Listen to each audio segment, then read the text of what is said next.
Mana bugungi suhbatimiz inshaalloh mana rizqqa baraka kelishligining sabablaridan biri haj va umra degan mavzu. Haj bilan umrani nima aloqasi bor rizqimizga? Albatta bu yerda aytilayotgan ma'lumotlar oyatga yoki hadisga asoslanib aytilayotgan ma'lumotlar bo'lyapti. Rasululloh sollallohu alayhi vasallam marhamat qilib aytadi: "Tabi'u baynal hajji val umra, fa innahuma yanfiyani al-faqra waz-zunuba kama yanfi al-kiru al-khabath al-hadid waz-zahab wal-fidda, wa laysa lil-hajjati al-mabrur thawab illa al-jannah." Imom Ahmad musnadlarida keltirilgan. Haj va umrani qilinglar dedi Rasululloh sollallohu alayhi vasallam. Haj qilinglar, umra qilinglar. Zero bu ikkisi xuddi olov, xuddi o't, temir, oltin, kumushni kuydirib ichidagi kirini, axlatini qanday ketkizsa, haj bilan umra insondagi faqirlik va gunohlarni shunday tozalaydi dedi. Demak, qaytarib aytamiz, haj bilan umra xuddi o't, temirni, oltinni va kumushni o't kuydirib tozalagandek kishidagi gunohlarni va faqirlikni ketkizadi. Birodarlar, bu sahih hadis. Hajji mabrurni dedi Rasululloh sollallohu alayhi vasallam, jannatdan boshqa mukofoti bo'lmaydi. Ya'ni dunyoda oladiganimiz gunohlardan tozalanamiz, faqirlikdan qutulamiz, boy bo'lamiz emas. Shuni yaxshilab tushunib olaylik. Ming asl bo'lsinki, maqsad boy bo'lib qolish bo'lib qolgan. Boy bo'lish bo'lib qolgan maqsad. Bu noto'g'ri maqsad. Maqsad 2 metr bo'lish emasda, 2 metr bo'lmaysiz hech qachon. Bo'ldi, sizga shu 180 da Alloh berdimi? 180 gacha qoladi bo'yingiz. Xuddi shunga o'xshagandek, hozirgi kuningiz Alloh taqdir qilgan kun. Agar cho'ntagingizda 1 million so'mda bo'lishini Alloh taqdir qilgan bo'lsa, bu sababni qilmasangiz ham beraveradi. Faqat xotirjamlik degan narsa bo'lmaydi qalbingizda. Boylik deyotganimiz mana shu xotirjamlik, birodarlar. Pulni ko'pligini tushunmaylik. Mana boshqa hadisda ana shu haj bilan umra gunohlarni ketishligi va darajani ko'tarishligiga sabab bo'ladigan amallar deb ishora qilingan. Mana boshqa hadisda Payg'ambar sollallohu alayhi vasallam aytadi: "Tabi'u baynal hajji val umra, fa innahuma yanfiyani al-faqra waz-zunuba kama yanfi al-kiru al-habath al-hadid." Bu Nasoiy sunanlarda keltirilgan ekan. Haj bilan umra ibodatini qilinglar. Albatta bu ikkalasi insonni dan kasallik, gunoh va faqirlikni ketkazadi, xuddi temirni tozalagandek u. Demak, mana shu hadisga suyanadigan bo'lsak, haj bilan umra ibodatini qilgan kishi gunohdan tozalangan holatda keladi bir va faqirlik degan narsani ko'rmaydi. Muhtoj bo'lmaydi bir narsaga. Alloh taolo keragicha paytda keragicha narsani yetkazib beradi. Haj va umraning fazilatlari. Mana haj qilingan hamma gunohlarni kechiradi. Ya'ni inson 50 ga kirib boradigan bo'lsa, 60 ga kirib hajga boradigan bo'lsa, mana shu 60 yilda qancha gunoh to'plangan bo'lsa, haj albatta uni yuvadi, birodarlar. Shuning uchun hajga borib kelgan odamlarni qarasangiz, ketayotganda bir boshqacha rang bilan ketadi, kelganda qarasangiz qandaydir nur paydo bo'lib qoladi yuzida. Bu Alloh taolo gunohini kaforat qilganligini belgisi emasmi? Agar hajda mana hadislarda keladi: "Ama alimta annal islama yahdimu ma kana qablahu." Axir bilmaysizmi dedi Amr ibn Osga.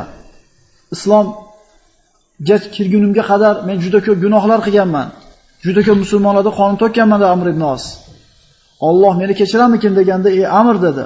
"Axir bilmaysizmi? Islomgacha bo'lgan gunohlarni islomda qabul qilgan kuningiz islom kechiradi. Hijratgacha qilingan gunohlarni hijrat yuvadi, tozalaydi va haj qilingungacha qilingan gunohlarni hammasini tozalaydi" dedi.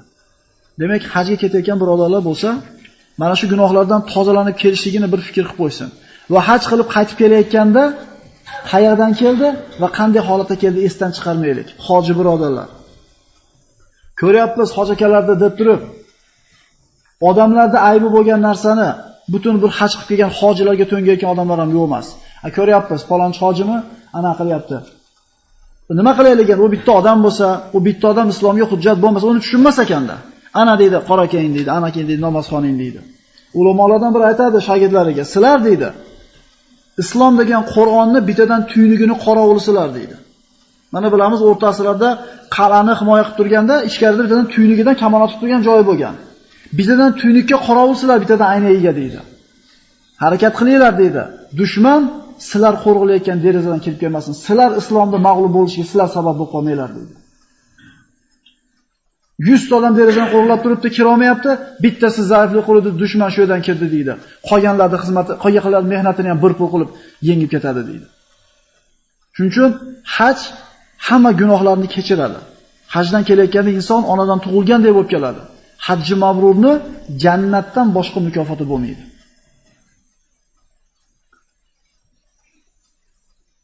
Haj amallarning eng afzali. Rasululloh sollallohu alayhi vasallamdan yo Rasululloh amallarning eng afzali qaysi deganda Allohga iymon keltirishlik va payg'ambariga dedi. So'ngra qaysi dedi? So'ngra hajji mabrur dedi. Hajji mabrur nima? Hajji mabrur ana shu ihromga kirgandan boshlab ustida birorta bir kiyimi qolmagandek. Ustida oppoq ihromni o'raydi-da, usti ham, badani ham, qalbi ham gunohdan toza bo'lishligi. Ihromga kirganda birodarlar, birov bilan urushib bo'lmaydi, birov bilan so'kishib bo'lmaydi, bir narsa talashib bo'lmaydi, bitta chimalini o'ldirib bo'lmaydi, daraxtni bakani yulib bo'lmaydi. Mana shu narsani qilganda hajga borganimizda shu narsalarni bilamizdik birodarlar. Ko'zimiz bilan ko'rganmiz. Zamzam uchun bir-biri bilan urushib ketayotganlarni, meni joyimga o'tiribsanda bir-birini o'qiyotgandi, non talashayotgandi yoki qandaydir hadya talashib bir-biri bilan yo'qolishib ketayotganlar. Birodarlar, qanaqa haj u? O'sha ketayotgan odamlarga shu narsa tushuntirilganmi? Yoki birov tushuntirmasa ham o'zi so'raganmi? Qanaqasi ham to'g'ri bo'ladi deb. Mana shu joylar juda ko'p o'rinda biz beparvo qolamiz. Hajga ketayotgan birodarlar bo'lsa, so'rab surishib o'rganib yana ketaylik. Toki umrimizda bir marta bo'ladigan bu ulug' safarni mukammal ado qilib kelaylik. Haj fazilatlaridan katta yoki kichik gunohlarni kechirishligiga sabab bo'ladi.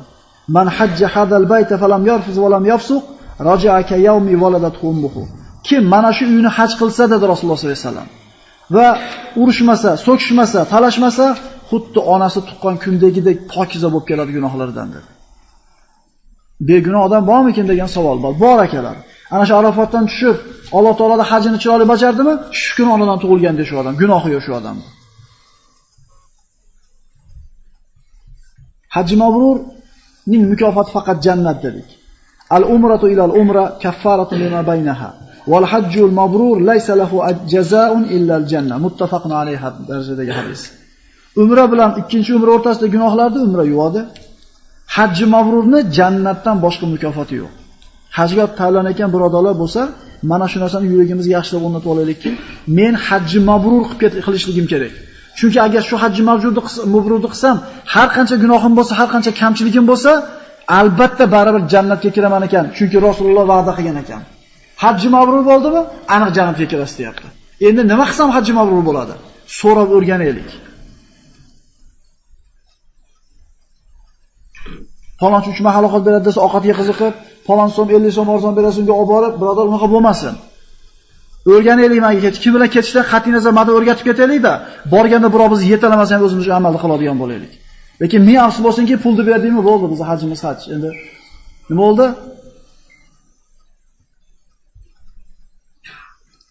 Hajji mabrurning hajning fazilatlaridan. Mana Rasululloh sollallohu alayhi vasallam hadislarda aytadi: Fazlu solati fi masjidil harom ala g'ayrihi mi'a alf salah.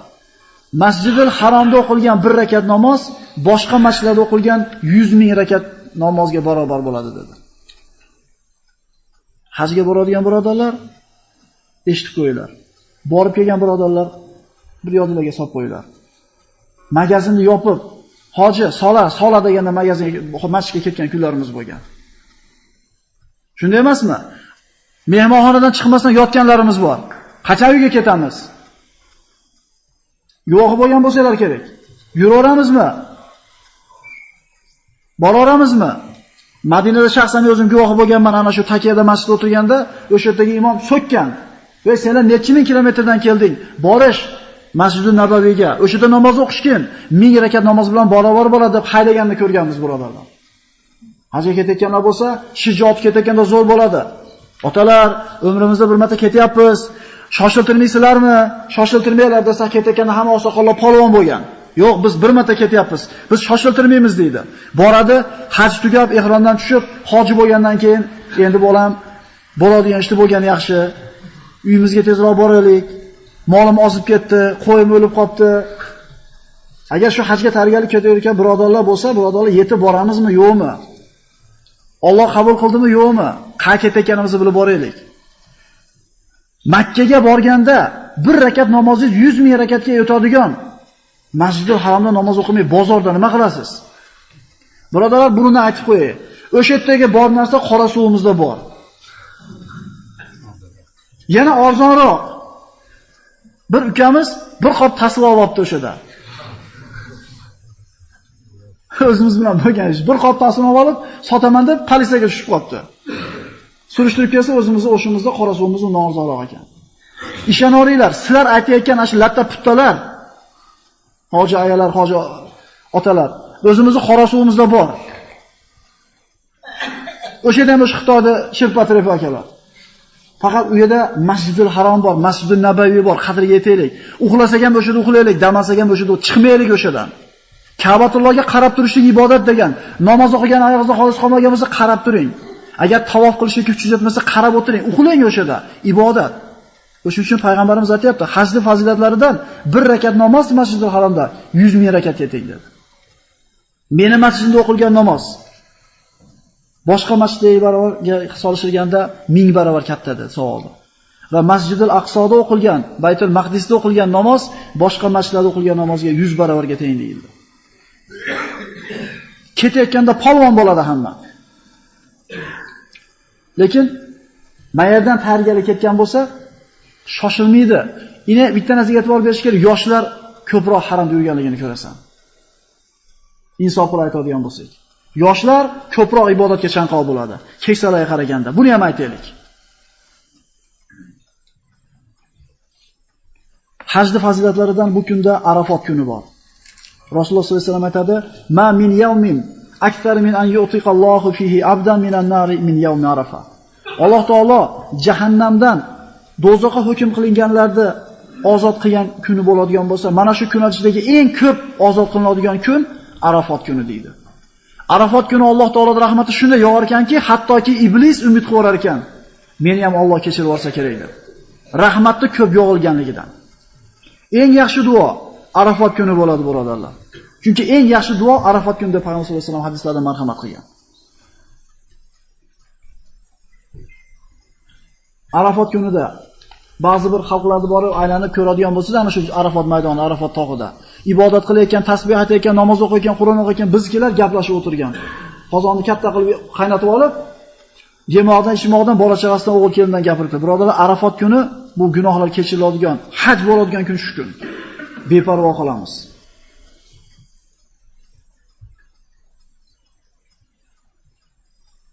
Hajning fazilatlaridan bu Hajarul Aswadni qabul salom berishlik kunga istilam. Vallohi dedi Rasululloh sollallohu alayhi vasallam, la yabasuhullohu yawmal qiyamah. Allohga qasamki, Alloh mana shu Hajarul Aswad toshni tiriltiradi qiyomat kunida dedi. Lahu aynani yubsiru bihima va lisanu yantiqu bihima. Ikkita ko'zi bo'ladi ko'radigan va tili bo'ladi gapiradigan.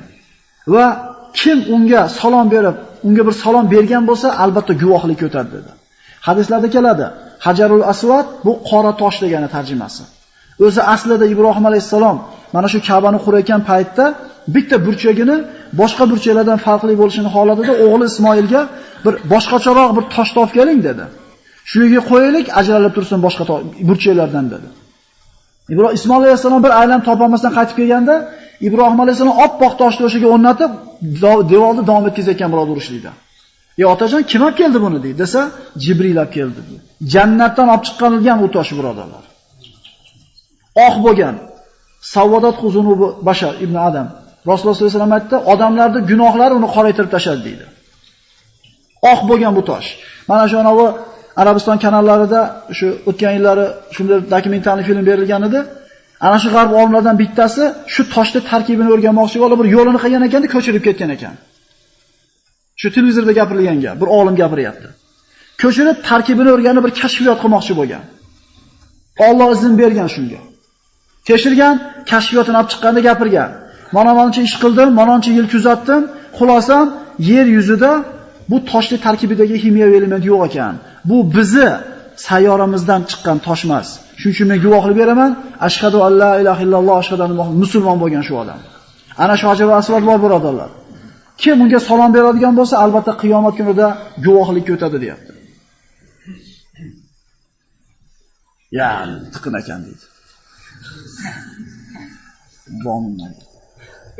Birodarlar, mana hajga borganlar gaplashib qolsanglar, o'zi harakat qilib yeta olmagan odamlar. Bir akamiz aytib bergan, bu hajga bormagan edim men unda. Shu 2 marta harakat qildim, iloji bo'lmadi dedi. Keyin bu yoqqa o'tib turib o'zimga ta'sir qildi, to'xta. Allohning mehmoniman, Allohdan so'ramaymanmi?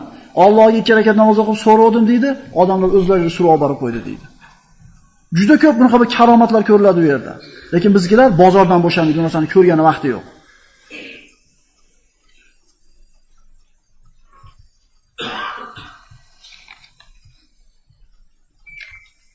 Hajji mabrurning mukofoti faqat jannat deyildi. Demak, sizlar bilan birodarlar, mana bir necha kunlar ichida rizqqa taalluqli bo'lgan darslarni ko'rib chiqqan bo'ldik. Bular tavakkul. Kim Allohga tavakkul qilsa, uni hisobi Allohning qo'lida bo'ladi. Har qanday mushkulni oson qiladi. Kim taqvo qilsa, Alloh taolo har qanday mushkullardan mahrajni beradi. 14 ta foydani sanab o'tdi. Yana vallohu alam. Sila rahim umrini davomiy bo'lishini, rizqini barakatli bo'lishini xohlasa, sila rahim qilsin dedi payg'ambar sollallohu alayhi vasallam. Istig'for va tavbani gaplashdik. 5 ta narsani va'da qildi Alloh. Yomg'irli bulutni, moli dunyoni, bola chaqani, daryoni va bog'roqlarni va'da qildi. Zaiflarga ihson deyildi. Umrini, rizqini barakatli bo'lishini xohlasa, zaiflarga ihson qilsin dedi. Zaif deganda quvvatni aksi dedik. Sizdan ko'ra qaysi bir tomonda zaif bo'lgan kishiga muruvvat qilishingiz bu ihson bo'ladi. Zaiflar iladi oldidan qidiringlar Allohning roziligida dedi payg'ambar sollallohu alayhi vasallam. Alloh yo'lida info ihson dedik. Rasululloh qasam ichib aytdi. Alloh yo'lida qilgan har ihsoninglarga qasam sizlarni dunyolarni kamitib qo'ymaydi. Qalbni Allohning ibodatiga bo'shatishni o'tdik va haj bilan umrani o'tdik. Bular ichida nikoh bor. Mushkula tushganda faqat Allohga iltijo qilishlik bor. Bularning rizqga yetishiga sabab bo'ladigan ishlardan. Mana endi birodarlar, bu kitobimizdagi aytmoqchi bo'lgan gapimiz tugadi. Xulosalaymiz. Shunday savol bo'ldi.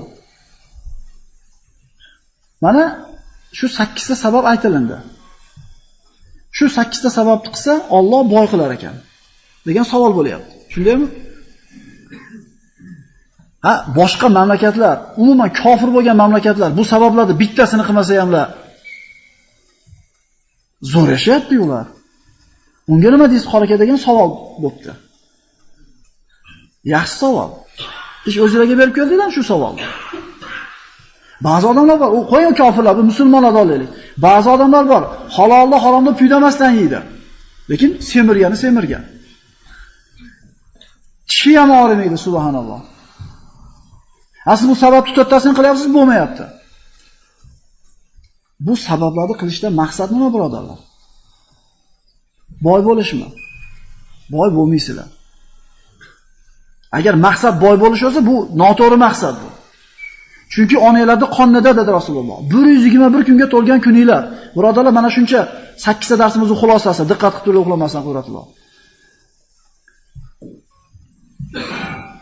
Maqsad boy bo'lishlik bo'lsa, bu noto'g'ri maqsad. Biz boy bo'lmaymiz. Onanglarda qonida 121 kunga to'lgan kuninglar, rizqinglarda ajalinglar yozib qo'yadi deyapti. Bo'ldi. Siz g'irt kofir bo'lsangiz ham, taqvoli mo'min bo'lsangiz ham shu rizq keladi. Ko'paymaydi bu. Kelishganmi sizlar bilan? Rizq ko'payadimi, ko'paymaydi degani yo'q. Rizq ko'paymaydi. Rizqqa faqat baraka keladi. Yozib qo'yildi 1 tonna non yeysiz, 1 gram ham osh yeymaysiz. Yozib qo'yildi 500 litr suv ichishsiz, 1 litr ham osh ichmaysiz. Kelishdingmi shunga? Nimaga boy bo'lishni kutyapmiz? Rizqingiz tugagan kun achalingiz keladi. Boy bo'lishni maqsad qilib qilsak, noto'g'ri maqsad qilyapmiz, birodarlar. Biz xotirjamlikni istayapmiz. Bilol ibn Raboh qul bo'lgan. Endi 20 minut, 10 minut vaqtimiz bor. Bilol roziyallohu anhu qul bo'lgan. Go'daligidan qul bo'lgan. Umayya sotib olgan. Qul bo'lgan. Islomni qabul qilgandan keyin qattiq azob bergan Umayya. Aytadiki: "Ey Umayya" deydi. Bilol deydi. "Men seni deydi qoningni boqsam deydi. Kiyimingni bersam deydi. Yotog'ingni bersam, shuncha narsani mendan olib turib deydi. Nimaga meni gapimga kelmayapsan-u, Muhammadning gapiga itoat qilyapsan? Muhammad senga nima berdi?" deydi. Bilol roziyallohu anhu qora bo'lib tug'ilgan bo'lsa, uni ayb emas edi. Alloh uni qora qilgan edi. Nima uchun u qul bo'lib yaraldi? Nimaga uchun u boshqalarga inson ixtiyori o'zi qo'lda emas? Ichi ezilar edi. Dunyodagi adolatsizlik ko'rib ichi ezilar edi. Bo'lmasam agar faqat qonunni to'g'rishligi, ustuni butligi tomini o'ylaganida bor edi bu hammasi. Hozirgi kunda shunaqa tushuncha bo'lib qolgan u. Yaxshi yeb, yaxshi kiyayotgan odam yaxshi yashaydi degan narsa bor sizda, shundaymi? Bu mana shu kapitalistik tuzumda bizga berib qo'ygan tushunchasi. Aytganmiz, o'zingizni kimligingizni bilmoqchi bo'lsangiz, 10 ga kirgan, 12 ga kirgan o'g'il qizingizdan so'rang. Mahallada kim yaxshi hayot kechiryapti, kim yomon hayot kechiryapti dengda. Siz kim bo'lsangiz, qalbingizda nima bo'lsa, bolangizga ham shu narsa o'tgan bo'ladi. Falonchining 3 ta mashinasi bor, falonchining uyi chiroyli, o'sha yaxshi yashayapti, falonchida shu narsa yo'q, o'sha odam yomon yashayapti deyotganda bilingki, dunyoga muhabbat ichingizda moncha ekan, bolangizga shu narsa o'tibdi. Xotin bilan, aka-ukangiz bilan gaplashib o'tirganingizni eshitgan. Yaxshi hayot deganda faqat pulni tushunadi biz odamlar. Bilolda bor edi, bu tinchlik ham yo'g'i bor edi. Muhammad menga xotirjamlikni berdi dedi. Pul bergani ham Rasululloh sollallohu alayhi vasallam u kishiga. Xotirjamlikni berdi dedi. G'arb mamlakatlari, boshqa bir kofir mamlakatlar rivojlanayotgan bo'lsa, birodalar, xo'p, mashinalari zo'r, uylari zo'r, nega aytinglarchi? Qushning ikkita qanoti bo'ladi. Moddiy tarafi, ma'naviy tomoni. Ana shu g'arb mamlakatlarining moddiy tomoni zo'r. Biz xohlayotgan, hatto kartoshka piyazini ochib beradigan apparatlargacha bor. Kir yuvadigan, idish yuvadigan apparatlargacha bor. Yetishib ketgan, aytamiz 150 dan yeta olmaymiz ularga deymiz. Shundaymi? Ma'naviy tomonni qaranglarchi, xotirjammi shular? Agar faqat pul bilan bo'lsa, shular xotirjam yashash kerakmidi? Tey uvolin desa ishdan. Otib yuryapti o'zini jin o'tkazib. Tashlab yuryapti o'zini. Endi nima qilaman? Qonnimni qana boqaman deyapti. Bo'lmasam bor. Yo'q emas, orttirib qo'ygan, lekin ishi uchun yashaydi ular. Qalbi xotirjammi? Ko'ryapmiz birodarlar, har xil rangliklar ko'payib ketyapti. Yalang'och yuradiganlar ko'payib ketyapti. O'sha hayotni yaxshi ko'ramizmi? Ularga bizni chiroq qilib ko'rsatishayotgan paytda ularni bizga mash tomonni ham ko'raylik. Tanganing ikkinchi tomoni ham bor birodarlar. Chiroyli asfaltlari, chiroyli mashina, chiroyli konditsioner ko'rsatgan orqa tomonni ko'rsatib qo'ysin. Qarang orqa tomonda nima bo'ladi? Qirilib ketyapti bular. Bir kampir o'lib qolib, undan bola chaqasi qo'ni-qo'shni xabar olmaganidan, sasib ketganligidan, hididan bilib kirishyapti, o'lib qopti ma kampir deb. Shu hayotmi? Hali demaga to'g'ridir, kalbasani sirdi edi. Moddiy tomoni zo'r, lekin ma'naviy tomoni yo'qligi uchun zo'r deya olamizmi hayotini?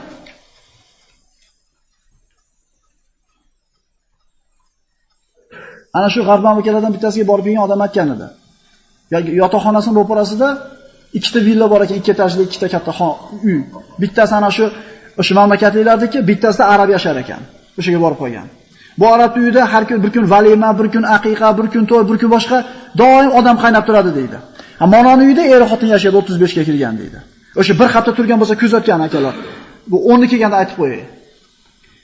Ertaman 8 da er-xotin bittadan mashinasi minib chiqib ketadi ishga, dun bo'ladi uy. Hech kim yo'q boshqa. 35-40 ga kirgan er-xotinda. Kech payt keladi, shanba chiroq yoqadi, o'chadi, ertaman ishga ketadi. Hayoti ishi uchun. Qiziqib, bu tomoni qanaqa bo'lsa faqat shanba kuni debdi.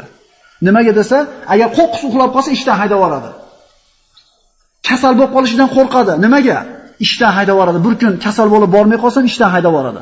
Hayoti birodarlar ishi uchun. O'sha hayotimiz holi ekan. Agar biz bu darslarni eshitib turib, o'shalar ham bu tavakkal taqvoni qilmasa ham zo'r yashayapti deyotgan bo'lsa, kallamiz yaxshi ishlataylik. Bu sabablar musulmonlar uchun.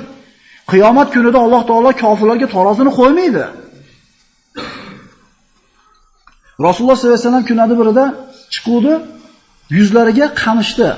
Ana shu namatni izlari botib qo'ygan edi. Hazrat Umar qarab yig'ladi. "Ma yubgiga ya Umar? Ey Umar, nima yig'layapsiz?" dedi. "Ya Rasululloh" dedi. "Kisro, qaysarlar o'sha paytda Rum Forsning podsholari ipak ko'rpa to'shayotganda, rahmatan lil alamin bo'lgan sizdek zot qamishni ustida yotibdi-ya, shunga qarab yig'layapman" deganda, "Yig'lamang" dedi. Ular uchun dunyo, biz uchun oxirat. Ular nasibasini dunyoda o'zida oladi. Biz uchun oxirat bo'lishiga kifoya qilmaydimi sizga dedi. Xo'p, taraqqiy topib ketyaptilar bu sababni qilmasa ham. Birodarlar, ilmiy taraqqiyotni, moddiy tomondan rivojlanishlikni sababini kim qilsa, o'sha o'tib ketaveradi. U farqi yo'q musulmonmi, kofir bo'lishligi. Bir paytlar bobolarimiz Buxoriy, Termiziy, Ibn Sino, Xorazmiy ulug'beylar dinni mahkam ushlab, ilmni o'stirishlik sababini qiluvdi, dunyoga ustoz bo'lishdi. Hozirga kelib turib biz dunyo ilmidan tashavordik, uni bo'la olmayapmiz. Bu bayroq ana shu g'arb mamlakatlariga o'tib ketdi. Ilm bilan ular shug'ullanyapti. Albatta ular o'sadi-da. Biz na dinni qilyapmiz hozir, na dunyoda qilyapmiz. Yana musulmonchilikka toshlatib qo'yapmiz. Ular u sababni qilmasa ham zo'r yashayapti-yu. Bilasizlarmi zo'r yashayotganini haqiqatan?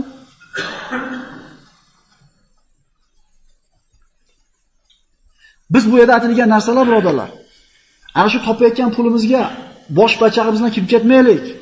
Allohga aytgan ibodatini qilib, ozgina harakat qilsak ham kelaveradi deyapmiz.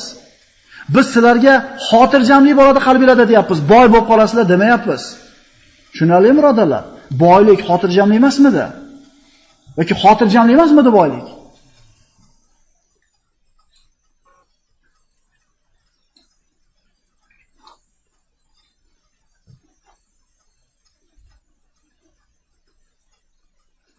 Agar bu g'arb mamlakatlari birodarlar zo'r bo'lib o'sib ketayotgan bo'lsa, Od, Samud qavmlarini Alloh taolo qanday qilgan edi? Ularning boyligi hech narsa emas ularning oldida.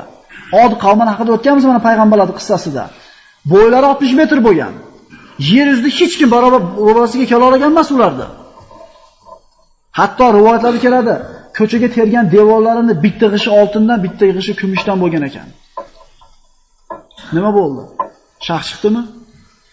Nima bo'ldi oxirida? Halok bo'ldimi? Birodarlar, kecha Astonovkani gapirdim. Biz ana shu pul topaman deb Astonovka do'limiz o'tib ketmasin. Biz ibodatni zo'r qilaylik, chiqishimizga avtobus kelaveradi bizga. Kutmaymiz. O'sha kutmaganimiz uchun Alloh taolo bersin. Bu darslardan maqsad birodarlar, boy bo'lib ketamiz ekan degan narsa bo'lmasin. Bo'larmiz Alloh taqdir qilgan bo'lsa, lekin maqsad bu emas. Xotirjamlik. Abdurahmon ibn Avf millioner bo'lgan. Abu Bakr millioner bo'lgan. Suhayb Rumi kambag'al bo'lgan. Abu Dardo kambag'al bo'lgan. Bilol kambag'al bo'lgan. Abu Hurayra kambag'al bo'lgan. Lekin hammasi zo'r yashagan. Boyi ham, kambag'ali ham. Chunki iymon degan narsa birinchi o'rinda turgan. Allohning muhabbati turgan birodarlar. Biz tavakkul qilganda, taqvo qilganda, istig'for etganda Alloh esimizda tursin, inshaalloh bir narsaga zor bo'lmaymiz. Ana shu savol bergan birodarlarga javob shuki, biz boylikni va'da qilmayapmiz hech kimga. Biz Alloh taoloning oyatlarini, payg'ambarimizning sunnatlarini o'qib, mana shularga rioya qilinsa xotirjamlik bo'ladi degan narsani aytyapmiz xolos. Boylik deganda islom xotirjamlik nazarda tutadi.